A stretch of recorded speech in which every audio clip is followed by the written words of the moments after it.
우리가 계속해서 누가복음의 말씀을 함께 나누고 있습니다. 오늘 네 번째 시간인데요, 여러분들의 기억을 위해서 첫 시간에는 우리가 은혜를 받은 자여 라는 주제를 가지고 말씀을 나누었어요. 제목만 말씀을 드려도 우리 성도님들이 은혜를 받은 자가 누구였던가, 말씀의 은혜를 받았던 누가의 이야기, 그리고 회복의 은혜가 임했던 사가랴의 이야기, 그리고 하나님의 능력이 성령의 덮으심으로 나타났던 이 마리아에게 임했던 은혜의 이야기가 생각나기를 원하고요. 두 번째 시간에는 우리가 주님을 찬양하는 이야기, 성령으로 충만한 가운데 엘리사벳의 찬양과 그리고 마리아의 찬양과 사가랴의 찬양에 대한 이야기를 우리가 함께 나누었습니다. 그리고 지난 주간에는 우리가 예수 그리스도의 탄생 이야기를 함께 나누었죠. 역사와 구속사에 대한 말씀을 나누면서 이 땅에 흐르는 역사 너머에 하나님이 성취하시는 구속사의 흐름 속에 예수님이 오셨다는 것, 그리고 양구유에 태어나신 이 예수님이 우리의 먹이로 오셨다는 것, 그리고 목자들에게 나타나신 주님의 탄생 이야기, 우리가 이 내용들을 함께 나누었습니다. 오늘은 예수님의 사생애. 여러분, 사생애가 뭐냐?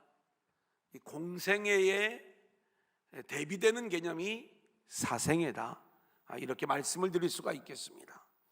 누가복음 3장 23절 우리 한번 같이 읽어볼까요? 시작.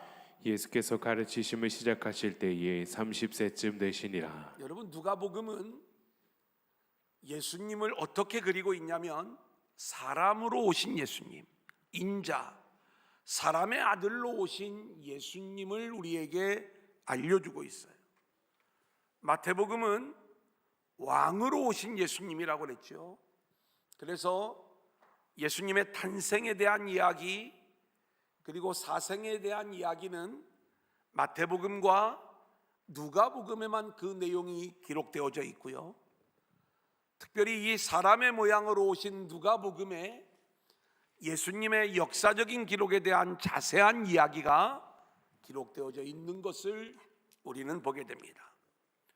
마가복음은 종으로, 섬김의 종으로, 대속제물로 이 땅에 오신 예수님, 그래서 예수님의 공생애로부터 마가복음은 시작이 되어지고요.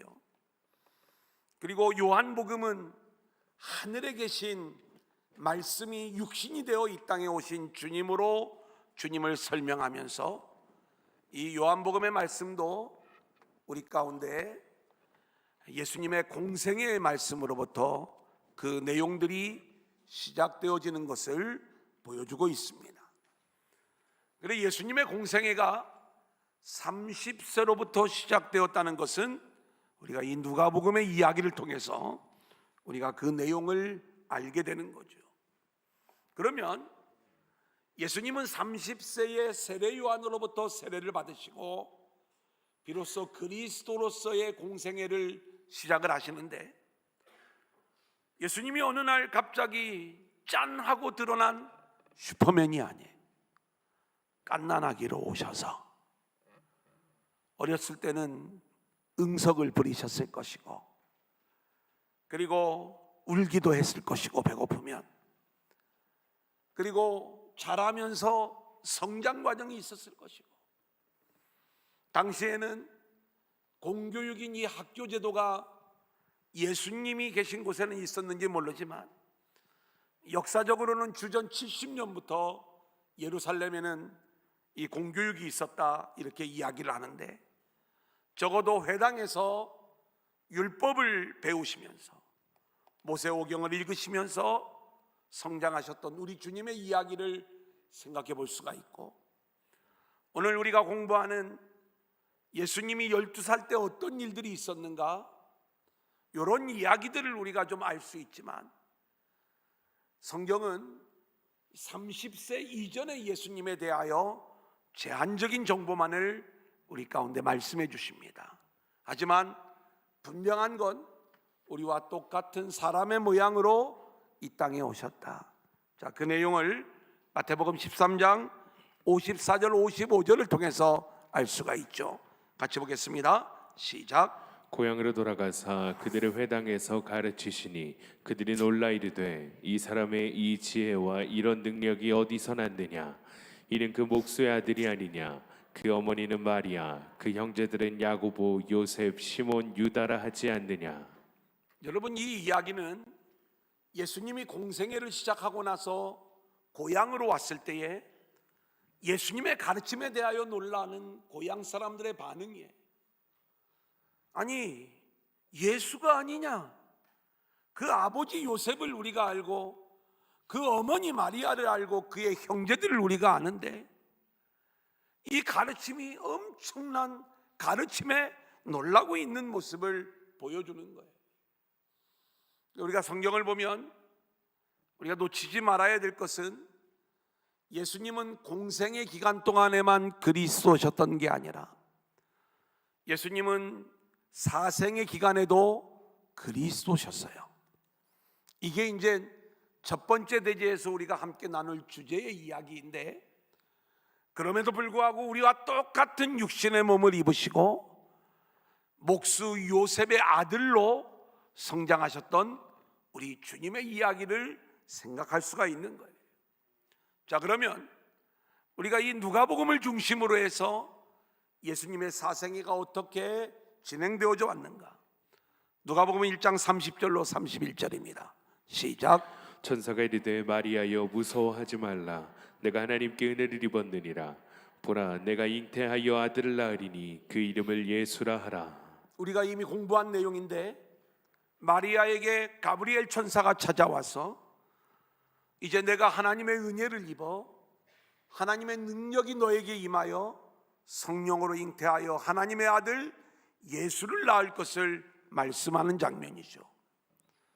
이 말씀 앞에 마리아가 순종했을 때 이제 실제로 하나님의 아들 그리스도가 태어나는 이야기, 누가복음 2장 6절로 7절입니다. 시작. 거기 있을 그때에 해산할 날이 차서 첫 아들을 낳아 강보로 싸서 구유에 누웠으니 이는 여관에 있을 곳이 없음이로라. 지난주에 나눴던 말씀이에요. 가이사 아구스도가 호적 명령을 내리죠. 그래서 마리아와 요셉은 호적하러 베들레헴에 갔다가 해산할 날이 차서 거기에서 예수를 낳게 되는 거예요. 세상의 역사는 자신의 통치권을 강화하기 위한 호적 명령이었지만 하나님은 생명의 떡이신 그리스도를 떡집인 베들레헴을 통하여 보내시는 하나님의 구속사를 성취하는 과정이었습니다. 자, 태어난 다음에 예수님은 유대인으로 태어났어요. 아버지도 유다 지파고 엄마도 유다 지파고. 자, 어떤 의식을 취하고 있는가? 21절입니다. 시작. 할례할 8일이 되매 그 이름을 예수라 하니 곧 잉태하기 전에 천사가 일컬은 바라라. 태어난 지 8일이 되면 이스라엘 남자는 할례를 행하게 되어 있어요. 그리고 그 이름을 지어야 되는데 가브리엘 천사가 말씀해 준 그대로 예수라 이름을 짓고 할례를 받으시는 주님의 이야기를 볼 수가 있어요. 그 다음에는 22절로 24절입니다. 시작. 모세의 법대로 정결 예식의 날이 참에 아기를 데리고 예루살렘에 올라가니 이는 주의 율법에 쓴 바 첫 해에 처음 난 남자마다 주의 거룩한 자라 하리라 한 대로 아기를 주께 드리고 또 주의 율법에 말씀하신 대로 산비둘기 한 쌍이나 혹은 어린 집비둘기 둘로 제사하려 함이더라. 여러분, 이 모세의 율법에 의하면 유대인으로 태어나면 어떤 과정을 밟아야 되느냐? 우리가 레위기 12장의 말씀을 보면 그 내용이 잘 드러나고 있는데, 원래 태어나면 7일 동안 부정을 하고 또 그 이후에 33일, 남자아이일 경우에 산모는 33일을 더 정결하게 하는 기간을 지나야 되는 거예요. 도합 40일의 기간이 지난 다음에 산모의 정결 예식을 진행할 수가 있었어요. 자, 그런데 7일이 지나고 8일째에 예수님이 할례를 받고 그리고 그 이름을 예수라 한 다음에 이제 40일이 되었을 때 성전에 올라가게 됩니다. 뭐를 하기 위함이냐? 두 가지 예식이 있는데, 하나는 예수님이 마리아와 요셉에게는 장남으로 태어났어요. 그래서 모든 초태생은 하나님의 것이에요. 그래서 하나님 앞에 이 아들을 드리는 의식이 있었고요. 또 하나는 산모가 남자아이를 낳으면 40일, 여자아이를 낳으면 80일인데 이 40일이 지난 다음에 정결 예식을 드리는 그 모세의 율법을 지키기 위하여 예루살렘 성전으로 올라가는 거예요. 자, 그 다음 예수님이 이제 유년 시절 이야기가 나오기 전에 애굽으로 피신했다가 다시 갈릴리 나사렛으로 돌아오는 이야기가 마태복음에 기록되어져 있어요. 이건 우리가 잠깐 다루고 넘어가겠습니다. 마태복음 2장 13절로 14절 시작. 그들이 떠난 후에 주의 사자가 요셉에게 현몽하여 이르되 헤롯이 아기를 찾아 죽이려 하니 일어나 아기와 그의 어머니를 데리고 애굽으로 피하여 내가 내게 이르기까지 거기 있으라 하시니 요셉이 일어나서 밤에 아기와 그의 어머니를 데리고 애굽으로 떠나가. 여러분, 이 이야기는 우리가 잘 알고 있는 내용입니다마는 좀 설명을 드리면, 동방 박사들이 예수님을 찾아왔다가 별을 잃어버리는 바람에 예루살렘 왕궁으로 들어가게 되죠. 그리고 그들에게 묻습니다. 유대인의 왕으로 나신 이가 어디 계시냐? 이제 나라가 완전히 발칵 뒤집혀지는 거죠. 왕이 내가 왕인데 유대인의 왕으로 난 사람이 또 있단 말인가? 그래서 이 일로 인하여 헤롯이 예수를 찾아 헤매게 되죠. 그래서 급기야 이 지경에 있었던 2살 아이의 모든 아이들을 죽이는 그러한 일들을 진행하게 되는데, 이 핍박을 피해서 예수님을 애굽으로 피난시키시는 이야기가 이제 이 마태복음 2장의 말씀인 것이고요. 그리고 그 왕이 헤롯 대왕인데, 헤롯 대왕이 죽은 다음에 다시 갈릴리로 돌아오는 이야기. 자, 마태복음 2장 21절로 23절이에요. 시작. 요셉이 일어나 아기와 그의 어머니를 데리고 이스라엘 땅으로 들어가니라. 그러나 아켈라오가 그의 아버지 헤롯을이여 유대의 임금됨을 듣고 거기로 가기를 무서워하더니 꿈에 지시하심을 받아 갈릴리 지방으로 떠나가 나사렛이란 동네에 가서 사니 이는 선지자로 하신 말씀에 나사렛 사람이라 칭하리라 하심을 이루려 함이로라. 여러분, 우리가 이 유대의 역사를 공부하면 이 내용을 금방 이렇게 이해할 수가 있어요. 헤롯 대왕이 죽은 다음에 이 헤롯 대왕이 다스리던 그 지역을 헤롯의 세 아들이 나누어서 다스리게 되는데, 유대로 돌아가면 여기에는 아켈라오라고 하는 아주 잔인한 왕이 그 지역을 다스리고 있었기 때문에 갈릴리 나사렛이란 동네로 가게 되어서 거기서 예수님이 어린 시절을 보내게 되었다. 성경은 이 내용을 말씀하고 있는 거예요. 언제 저하고 성경 공부를 할 때 이 신구약 중간사와 그리고 이때 당시에 이 유대교의 역사, 이런 내용, 유대의 역사를 우리가 함께 공부할 수가 있을 것입니다. 자, 그 다음 누가복음의 이야기로 다시 넘어와서 40절을 볼까요? 아기가 자라며 시작. 아기가 자라며 강하여지고 지혜가 충만하며 하나님의 은혜가 그의 위에 있더라. 자, 예수님도 성장을 하면서 몸이 강하여지고 지혜가 충만하고 하나님의 은혜가 늘 예수님에게 임하여 있었다고 성경은 말씀해 주고 있는데, 이게 왜 중요하냐면 예수님이 하나님의 은혜 안에서 충만한 지혜 가운데 성장하셨기에 메시아로서의 그 모든 과정들을 하나하나 또 준비되어 가며 감당하는 그 모습을 우리가 보게 되는 것이죠. 자, 이제 41절 42절입니다. 시작.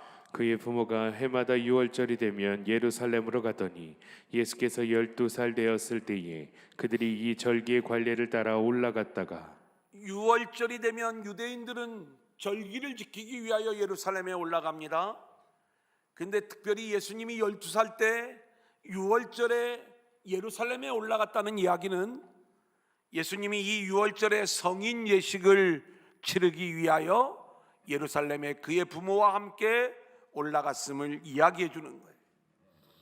자, 이제 이 예수님의 사생애에 대한 기록은 성경에서는 여기까지가 끝입니다. 근데 우리가 예수님의 생애를 다룬 책을 복음서라고 말씀을 드렸잖아요. 근데 우리 복음서에는 정경 안에는 마태, 마가, 누가, 요한 복음만 들어와 있지만 정경 외에도 다른 여러 복음서들이 있었어요. 그리고 특별히 예수님의 유년 시절을 기록해 놓은 도마 복음서가 있는데 제가 이것을 주일 예배 시간에 우리 성도님들에게 가르쳐 드릴 내용은 아닌 것 같고, 여기에 보면 예수님의 유년 시절에 어떤 내용들이 이렇게 이제 다양한 모습들이 기적의 아이라고 하는 그러한 주제로 그 예수님을 통해서 나타났던 기적적인 이야기들이 이렇게 기록되어져 있는 것들을 보게 됩니다.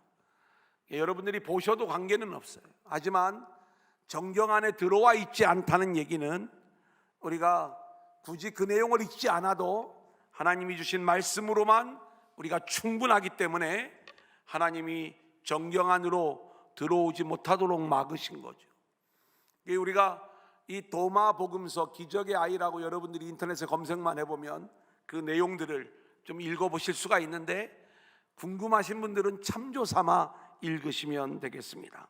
어쨌든 중요한 것은 지금 우리가 예수님의 수태고지로부터 30세 공생애를 시작하기 이전까지의 예수님의 사생애를 우리가 그대로 순서대로 그 내용들을 먼저 살펴보았는데, 예수님은 공생의 기간 동안에만 그리스도이심을 보여주셨던 것이 아니라 태어남부터 시작을 해서 공생애를 시작하시기 전에 그 모든 사생애의 기간에도 예수님은 그리스도이심을 우리에게 보여주는 것이다.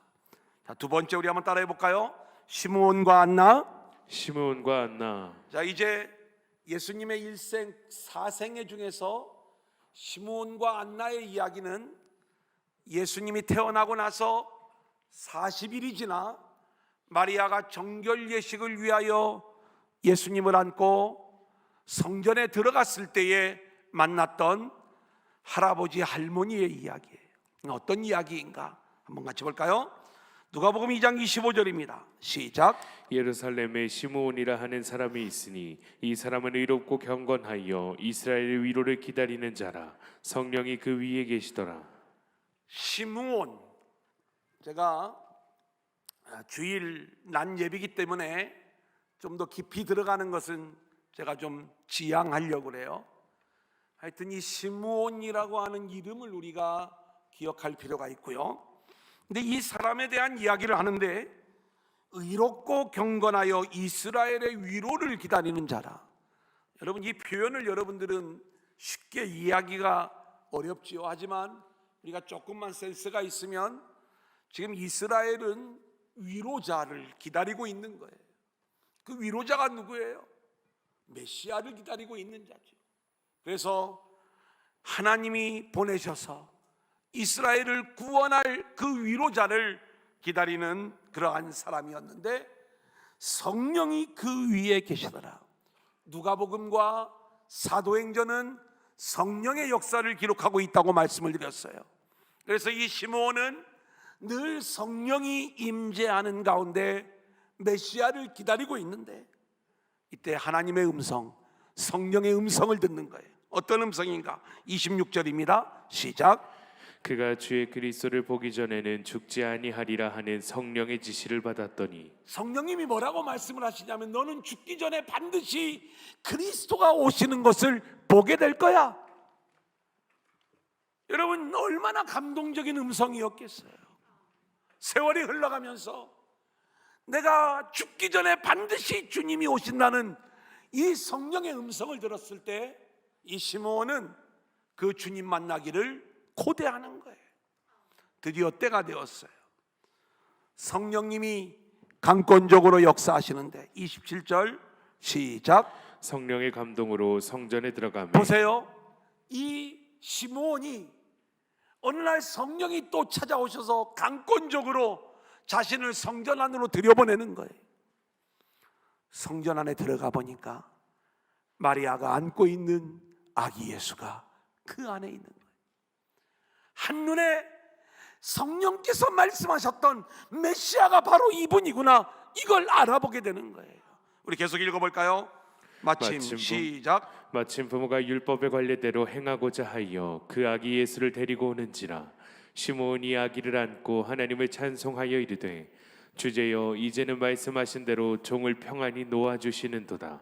내 눈이 주의 구원을 보았사오니 이는 만민 앞에 예비하신 것이요 이방을 비추는 빛이요 주의 백성 이스라엘의 영광이니이다 하니. 시므온은 성령의 감동으로 성전에 들어가 마침 정결 예식을 위하여 성전에 찾아오신 예수님을 만나게 되는데, 그 예수님을 안고 감동적으로 하나님을 찬양하는 장면이에요. 그토록 기다렸던 메시아 예수, 이제 하나님께서 종을 평안히 놓아주시는도다. 이제 그 약속하신 주님을 만났기에 이제 죽어도 여한이 없다. 평안하게 죽을 수 있겠다. 그러면서 그 주님이 이방을 비추는 빛이요 주의 백성 이스라엘의 영광임을 찬양하고 있는 장면이에요. 뿐만 아니라 이 시므온은 성령의 역사 속에 그가 기다려야 될 메시아가 어떤 분이심을 정확히 알고 있었어요. 34절 35절입니다 시작. 시므온이 그들에게 축복하고 그의 어머니 마리아에게 말하여 이르되 보라, 이는 이스라엘 중 많은 사람을 패하거나 흥하게 하며 비방을 받는 표적이 되기 위하여 세움을 받았고 또 칼이 내 마음을 찌르듯 하리니 이는 여러 사람의 마음의 생각을 드러내려 함이니라 하더라. 예수님이 태어날 당시에 대부분의 유대인들은 메시아의 탄생을 기다리고 있었어요. 그런데 그들이 기다렸던 메시아는 다윗처럼 이 환난과 어려움에서 자신들을 구원해 줄 이 다윗 왕국을 재현시킬 정치적인 메시아, 로마의 압제로부터 자신들을 구원하여 이 땅에서 자신들의 소원을 이루어줄 이 땅을 위한 메시아를 기다리고 있었던 거예요.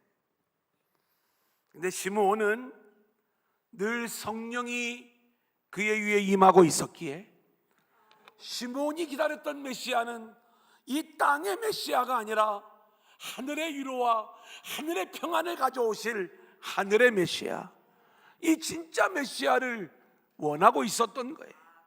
그래서 뭐라고 하냐면 이 메시아가 오면 많은 사람을 패하게도 하고 흥하게도 하신다. 여러분, 예수님이 이 땅에 오실 때 그 예수님이 우리에게는 반석이 되지만 믿지 않는 자들에게는 거친 돌이 되고 부딪히는 돌이 되어 이 돌에 걸려 넘어지게 되잖아요. 그리고 그 주님이 비방을 받는 표적이 된다. 많은 사람들로부터 배척을 당하고 결국 십자가에 달려 돌아가셔서 그 사명을 감당할 것까지도 시므온의 예언 속에 그 내용들이 담겨져 있는 모습을 우리는 보게 되는 거예요. 오늘 저와 여러분이 믿는 예수님도, 우리가 기다리는 예수님도 이 땅의 메시아가 아니라 하늘의 위로와 하늘의 평안을 우리에게 주는 하늘의 메시아가 될 수 있기를 소원합니다. 아멘. 두 번째로 누구를 만나느냐? 안나 할머니를 만나는 거예요. 36절 37절 같이 보겠습니다. 시작. 또 아셀 지파 바누엘의 딸 안나라 하는 선지자가 있어 나이가 매우 많았더라.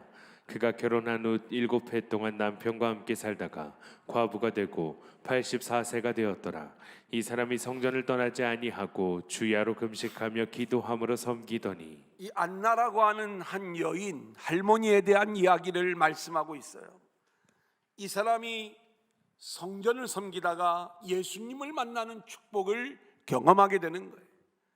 근데 이분을 어떻게 성경은 설명을 해주고 있냐면, 결혼한 지 7년 만에 과부가 되어 84세가 되었다. 이 번역은 84년이지만 정확한 번역은 84년이 되었다는 거예요. 그러니까 학자들은 이 할머니의 지금 나이가 84세라는 건지, 아니면 과부가 되어 84년을 보내었다는 것인지, 오히려 후자에 더 정확성을 두고 있어요. 그러니까 후자가 맞다면 나이가 100세가 훌쩍 넘긴 그러한 연세겠죠. 여러분, 우리 가운데도 그런 분들이 많이 계세요. 근데 이 안나 할머니의 모습을 보면, 세상적으로 보면 일찍 남편을 여의고 오랜 세월을 과부로 살았던 불행한 여인의 모습이었지만, 그의 인생은 결코 불행하지 않았다는 것은 그의 그 84년의 과부의 인생을 교회를 섬기고 성전을 섬기며, 그리고 그 성전에서 일생 동안 금식하며 기도하는 믿음의 삶을 살았을 때, 할렐루야, 성전을 찾아오신 예수님을 만나는, 메시아를 만나는 이 놀라운 은혜를 경험하게 되었다. 아멘. 그리고 그 예수님이 메시아인 걸 알아보고 바로 이 예수가 38절, 마침 이때에 나와서 하나님께 감사하고 예루살렘의 속량을 바라는 모든 사람에게 그에 대하여 말하니, 바로 이분이 예루살렘을 속량할 분으로 이 땅에 오신 분이야. 이것을 설명했다, 이 말씀인 거예요. 여러분, 그렇다면 이 시므온과 안나의 이야기가 감동적이에요. 성령의 음성을 들은 시므온은 일생을 메시아를 만날 그 기대를 가지고 살다가 결국 성령의 은혜 가운데 메시아를 만나게 되었어요. 안나는 일생을 주의 전에서 금식하며 기도하고 살다가 탄생하신 아기 예수님이 성전에 왔을 때 그 주님을 만나는 은혜를 경험하게 된 거예요. 자, 그렇다면 오늘 우리들에게도 이 은혜가 임할 수 있기를 소원합니다. 아멘. 여러분, 이제 우리 주님은 다시 오실 거예요. 아멘. 계시록 22장 20절, 내가 진실로 속히 오리라 하시거늘 아멘. 주 예수여 오시옵소서. 아멘. 우리는 그렇게 주님 다시 오시기를 갈망하며 다시 오실 주님을 기다리며 우리의 인생을 살아야 되는 줄로 믿습니다. 아멘. 어떻게요? 시므온처럼 성령의 임재 속에 다시 오신다는 그 주님의 음성을 확신으로 붙잡으면서 주님 오시기를 기다리는 믿음의 삶을 살아야 되는 것이고요, 안나처럼 우리의 일생을 주를 섬기고 주의 성전을 섬기고 금식하며 기도하다가 다시 오실 주님을 만나는 이 놀라운 은혜가 우리 모두에게 있어지기를 소원합니다. 아멘. 이제 마지막 세 번째 한번 따라합니다. 예수님의 소년 시절. 예수님의 소년 시절. 자, 42절로 46절을 볼까요? 시작. 예수께서 12살 되었을 때에 그들이 이 절기의 관례를 따라 올라갔다가 그날들을 마치고 돌아갈 때에 아이 예수는 예루살렘에 머무셨더라. 그 부모는 이를 알지 못하고 동행 중에 있는 줄로 생각하고 하룻길을 간 후 친족과 아는 자 중에서 잣되 만나지 못함에 찾으면서 예루살렘에 돌아갔더니 사흘 후에 성전에서 만난즉. 우리가 성경을 읽을 때 좀 이해가 안 되는 장면들이 있죠. 그러니까 예수님의 아버지와 어머니가 예수님과 함께 유월절의 성인 예식을 위하여 예루살렘에 갔다가 다시 갈릴리로 돌아가는 상황이에요. 근데 하루 길을 걸어가고 나서야 아들 잃어버린 걸 아는 거예요. 아니, 어떻게 부모가 이럴 수가 있나? 하루 종일 내가 안 보여도 그 아들을 찾지 않았다는 것 아니에요. 왜 이런 일들이 있는가? 이제 우리가 성경을 늘 우리의 관점과 우리의 생각으로 읽으면 이해가 안 되는 장면이 많지만 성경의 배경을 우리가 알면 이게 너무 잘 이해가 되는 거예요. 저도 옛날에는 몰랐어요. 근데 요즘은 이 유대인의 절기와 그리고 그 절기를 지키는 방법들을 이스라엘에 가서 공부하는 분들이 다 책으로 만들어내서 우리에게 알려주고 있습니다. 그 내용을 좀 빌리면 이런 거예요. 이 절기를 지키러 갈 때 갈릴리에서 예루살렘으로 오려면 사마리아라고 하는 지역을 통과해야 되는데, 여기는 유대인들이 금기시하는 지역이죠. 그래서 대부분 이 요단강 옆에 있는 그 길을 따라서 돌아서 내려오게 됩니다. 항상 폭력 조직도 있고 강도들도 있고 위험하죠, 이 길이.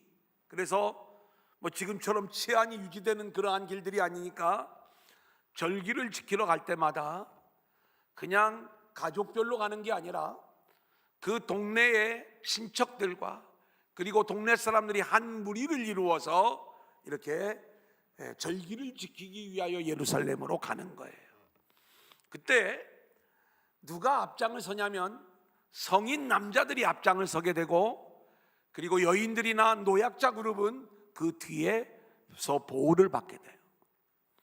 그래서 이제 예루살렘으로 갈 적에는 예수님은 아직 성인 예식을 치르지 않았으니까 노약자 그룹에서 어머니 마리아와 함께 진행을 했을 것이고, 아버지 요셉은 앞에서 성인 그룹이 되어가지고 이제 길을 가게 되었던 거고, 반대로 이제 돌아올 적에는 예수님이 성인 예식을 치렀잖아요.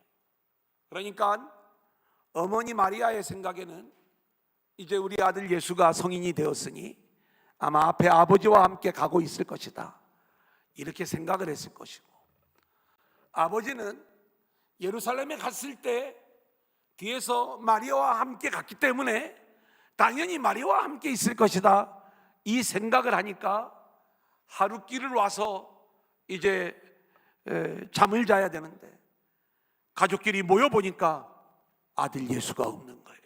이해가 되죠? 성경에는 안 나오는데 이 내용을 그 이스라엘에서 공부한 사람들이 그 절기를 지키는 법들을 보니까 이게 이해가 되더라, 이 말이에요. 저도 그 책을 읽어보니까 이해가 돼서 이제 말씀을 드리는 거죠. 그래서 이제 예수님을 찾아 나서는데 올 때는 하룻길이었지만 예수님을 찾는 길은 사흘길임을 보여줘요. 당연하겠죠. 올 때는 그냥 갈릴리로 오기만 하면 되지만 갈 때는 되짚어 예루살렘으로 가면서 예수님을 찾으면서 가니까 사흘이 걸리겠지, 우리가 이 생각을 할 수도 있지만 이 사흘길이 성경에서는 영적인 길임을 우리가 알아야 되는 거예요. 그래서 이 예수의 부모가 예수님이 어떤 분인가를 다시 한번 확인하게 되는 사흘길이었어요. 자, 이제 예수님을 찾아 성전에 왔는데 어떤 일이 벌어지고 있는가? 46절로 50절이에요. 시작. 그가 선생들 중에 앉으사 그들에게 듣기도 하시며 묻기도 하시니 듣는 자가 다 그 지혜와 대답을 놀랍게 여기더라. 그의 부모가 보고 놀라며 그의 어머니는 이르되 아이야 어찌하여 우리에게 이렇게 하였느냐? 보라 내 아버지와 내가 근심하여 너를 찾았노라. 예수께서 이르시되 어찌하여 나를 찾으셨나이까? 내가 내 아버지 집에 있어야 될 줄을 알지 못하셨나이까 하시니 그 부모가 그가 하신 말씀을 깨닫지 못하더라. 여러분, 이제 예수님을 찾아서 예루살렘 성전에 마리아와 요셉이 왔는데 깜짝 놀랄 장면이 벌어지고 있는 거예요. 예수님이 성전 안에서 선생들과 이제 이 선생들이 누구였느냐, 이건 또 시간이 많이 가니까 그냥 선생들과 예수님 사이에 대화가 이루어지는데 묻기도 하고 대답도 하는데, 예수님은 어린 시절부터 지혜가 충만하여 하나님의 은혜로 하나님이 지혜를 쏟아부어 주셔서 늘 지혜가 충만하였기 때문에 갈릴리 시골 나사렛에서 일자무식으로 아무것도 못 배우신 예수님이 아니라 회당에서 모세오경을 배우고 미슈나 구전으로 내려오는 율법을 다 배워가면서 하나님이 주신 그 지혜로 말씀을 깨달았던 예수님이 선생들과 함께 대화를 나누는데 이 선생님들이 깜짝 놀랄 만한 그러한 지혜를 주님이 보여주시는 거예요. 그 대화를 하고 있는데 이제 예수님의 부모가 찾아와서 아이야, 얼마나 걱정했는지 아니? 왜 여기에 있는 거야? 그때 예수님이 뭐라고 이야기를 하냐면 이렇게 이야기를 해요. 내가 내 아버지 집에 있어야 될 줄을 알지 못하셨습니까? 여러분, 이 이야기는 내가 내 아버지, 이 성전이 내 아버지 집이에요. 우리가 지금 이 말씀을 지금의 우리의 신앙으로 이해하면 나는 하나님의 자녀고 내가 아버지 집에 있는 것 당연한 것 아닙니까? 우리는 이 정도로만 생각을 하지만 이 말씀은 어마어마한 이야기였어요. 뭐냐면 여러분, 주는 그리스도시요 살아계신 하나님의 아들이십니다 라고 하는 이 고백이 주님을 향한 메시아 고백이었잖아요. 그러니까 하나님이 내 아버지고 나는 하나님의 아들이라는 얘기는 내가 메시아인 줄 몰랐습니까? 이 얘기예요. 지금 이 얘기가. 그러니까 내가 그냥 지금 우리들이 신앙으로 얘기하는 것처럼 내 아버지 집에 내가 있는 것 당연한 것 아닙니까? 이 정도의 이야기가 아니라 내가 내 아버지의 집에 있는 게 마땅한 것 아닙니까? 주님은 내가 메시아로 이 땅에 온 것 이미 알고 계신 거예요. 그것을 이제 이야기했던 거예요. 성경에서 뭐라고 이야기를 해요? 아버지 요셉과 마리아가 이를 깨닫지 못했다. 그런데 51절 52절에 보면 마리아는 이 말을 마음에 두었다 이렇게 이야기를 하고 있어요. 한번 같이 볼까요? 51절 52절 시작. 예수께서 함께 내려가사 나사렛에 이르러 순종하여 받드시더라. 그 어머니는 이 모든 말을 마음에 두니라. 예수는 지혜와 키가 자라가며 하나님과 사람에게 더욱 사랑스러워 가시더라. 오늘 저와 여러분이 깨달아야 될 것이 있어요. 우리는 예수님이 어떤 분인가를 우리의 마음에 두어야 될 줄로 믿습니다. 그 예수님이 어떤 분인가를 우리가 모르면 우리는 종교 생활에 그칠 수가 있는 거예요. 주여 주여 외치다가 결국 하늘에 들어가지도 못하고 지옥에 떨어지는 운명이 될 수가 있다, 이 말씀인 것입니다. 우리 주님이 어떤 분인가를 마음에 두어야 되는 거예요. 마리아는 수태고지로부터 시작을 해서 엘리사벳을 만나 그의 찬양을 통해서 자신이 낳을 아이가 누구인지를 알았어야 돼요. 예수님이 성전에서 선생들과 대화를 나눌 때도 깨닫지 못했는데 내가 내 아버지 집에 있어야 될 줄을 모르셨습니까? 이 말을 마음에 두면서 이제 예수님의 어머니 마리아는 당신이 낳을 아들이 메시아임을 깨달아 알기 시작하는 거죠. 우리가 늘 주의 말씀을 들을 때에 내 생각대로 주님을 마음대로 생각하면 안 되는 거예요. 내가 원하는 예수님이 아니라 성경이 우리 가운데 말씀하시는 예수님이 어떤 분이신지를 우리는 우리의 마음에 두고 말씀을 들어야 복음을 온전히 깨닫게 되는 줄로 믿습니다. 아멘. 이제 마지막 52절의 말씀을 보면 예수는 지혜와 키가 자라가며 하나님과 사람에게 사랑스러워 가시더라 이렇게 말씀하고 있어요. 저와 여러분에게도 이 은혜가 임하기를 소원하는데 아멘. 우리의 지혜가 자라고 키가 자랄 수 있기를 소원합니다. 아멘. 그냥 밥만 잘 먹으면 키가 자라지요, 그런 얘기하는 거 아니죠. 예수가 어떤 분인가를 우리의 마음에 두고 우리가 믿음으로 살아가게 될 때 하나님이 주시는 영적인 지혜 그리고 영적인 성장이 우리 가운데 있게 될 줄로 믿고요. 이게 아멘. 지혜와 키가 자라는 모습이 되는 것이고, 그렇게 영적 성장이 우리 가운데 있을 때 하나님과 사람에게 더욱 사랑스러운 인생들로 우리의 인생이 세워지게 될 줄로 믿습니다. 아멘. 오늘은 여기까지입니다.